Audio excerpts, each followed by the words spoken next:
শেষমেশ আমার প্রিয় নবীজির কথাগুলো সত্যি হচ্ছে।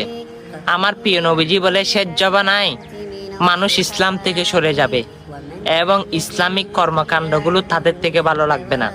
হ্যাঁ, বর্তমান যুগে সেটাই হচ্ছে। যেমন আপনারা ইসলামিক ভিডিও দেখেন, কিন্তু সেগুলো মানুষের কাছে শেয়ার করতে বললে আপনারা দান্দা বলেন। আরে ভাই, আমরা তো চাইলে অনেক ভিডিও করতে পারি, কিন্তু ইসলামিক ভিডিও কেন করি? আল্লাহ এবং আল্লাহ রাসূলকে পাওয়ার জন্য। হ্যাঁ, হয়তো আপনি সেটাকে দান্দা বলতে পারেন। অবশ্যই আজকে আপনি যদি জান্নাত পেতে চান, সেই জান্নাতের দোয়াটি সকল মুসলমানের কাছে ছড়িয়ে যান। অবশ্যই বিনা হিসাবে জান্নাত কে না পেতে চাই, আপনিও পাবেন। আল্লাহুম্মা ইন্নী আসআলুকা জান্নাতা বিগয়রি হিসাব। হ্যাঁ, অবশ্যই অনেক ভিডিও শেয়ার করেন। আজকে শেয়ার করতে হয়তো আমি বলবো না, আপনার মনে যদি জজবা উঠে যায় ইসলামের প্রতি, তাহলে এই জান্নাতের দোয়াটা সকল মুসলমানের কাছে পৌঁছে দিই।